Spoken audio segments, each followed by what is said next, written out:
আমাদের মায়ার নবী আমাদের জন্য কত আফসোস করেছেন, কান্নাকাটি করেছেন। এই উম্মতকে কার কাছে রেখে যাব, উম্মত কোন পথে চলবে? আল্লাহ রাসূল সর্বশেষ বললেন, তারাকতু ফীকুম আমরাইন লান তাদিল্লু মা তামাসসাকতুম বিহিমা, কিতাবাল্লাহ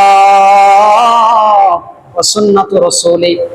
আল্লাহ রাসূল বললেন, ও আমার গুনাহগার উম্মতেরা, আমি তোমাদের মাঝে থেকে একদিন বিদায় নিয়ে চলে যাব। আমি রাসূল তোমাদের কাছে থাকবো না। তোমাদেরকে সঠিক পথ দেখাবে এমন কোন মানুষও না থাকতে পারে।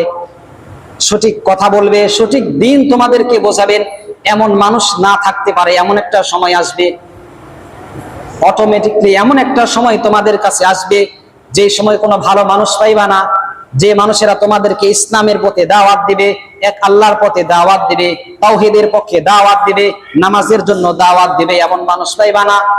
তবে রাসূল, আমি তোমাদের জন্য দুইটা জিনিস আমি ওই সময় তোমাদের জন্য রেখে যাচ্ছি। যদি এই দুইটা জিনিসকে ফলো করো, এক নাম্বার, আমি আল্লাহ তাআলার বিধান কোরআনকে তোমাদের মাঝে রেখে গেলাম। দুই নম্বর, আমার সুন্নতকে আমি তোমাদের মাঝে রেখে গেলাম।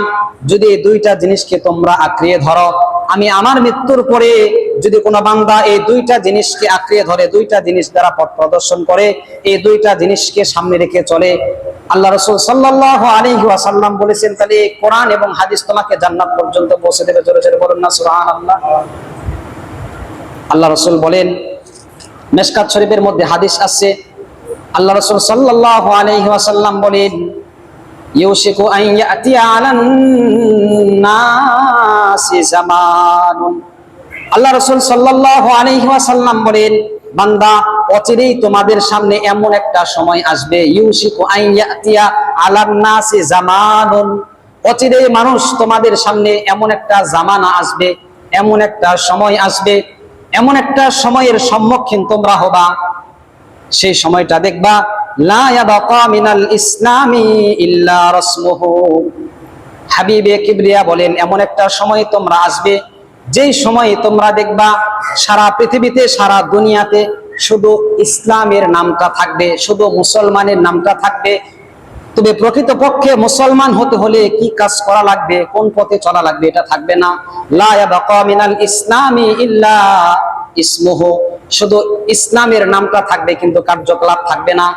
আপনি বলবেন, আমি বড় মুসলমান, আমি মুমিন মুসলমান, কিন্তু আপনার ভিতরে মুসলমানের কাজ থাকবে না। আল্লাহ রাসূল বলেন, শুধু তাই নয়, ওয়ালা ইয়াবকা মিনাল কুরআনি ইল্লা রাসমুহু, এমন একটা সময় আসবে, যে সময়টাই কোরআনটা শুধু তোমাদের সামনে থাকবে, ইল্লা রাসমুহু, তবে কোরআনের কপিটা ব্যতীত, কভারটা ব্যতীত, থিমটা ব্যতীত, স্ট্রাকচারটা ব্যতীত আর কিছুই থাকবে না। কোরআনের জ্ঞান, কোরআনের মর্ম, কোরআনের হিকমত, কোরআনের ইলম বিদ্যা তোমাদের কাছে থাকবে না, শুধু কোরআন থাকবে। আল্লাহ রাসূল সাল্লাল্লাহু আলাইহি ওয়াসাল্লাম বলেন, শুধু তাই নয়, মাসাজিদুহুম আমিরাতুন ওয়া হিয়া খারাবুম মিনাল হুদা। আল্লাহ রাসূল বলেন, এমন একটা সময় তোমাদের সামনে আসবে, যে সময়, এমন একটা সময় আসবে, দেখবা তোমাদের মসজিদগুলো এত সুন্দর চাকচিক্য হবে, এত সুন্দর প্রাসাদের মতো মসজিদ বানাবে, নির্মাণ করবে।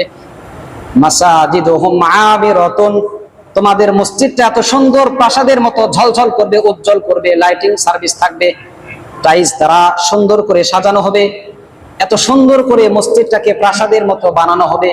তবে আফসোস, ওয়াহিয়া খারাবুম মিনাল হুদা, তবে মসজিদের মধ্যে হেদায়েত থাকবে না, হেদায়েত শূন্য থাকবে, মসজিদটা বিরান হয়ে পড়ে থাকবে। মানুষ দেখবেন মানুষে ভরপুর মসজিদের মধ্যে, কিন্তু তাদের মধ্যে ঈমানের মতো গুণ থাকবে না। শুধু বলবে মুসলমান, নামাজ পড়বে, দেখবেন শুধু নামাজ পড়বে কিরকম, শুধু আসবে, বসবে, ঢিপ দিবে আর চলে যাবে, রেডিমেড নামাজ যাকে বলা হয়। মসজিদে আসেন, আল্লাহর ঘরকে আবাদ করবেন।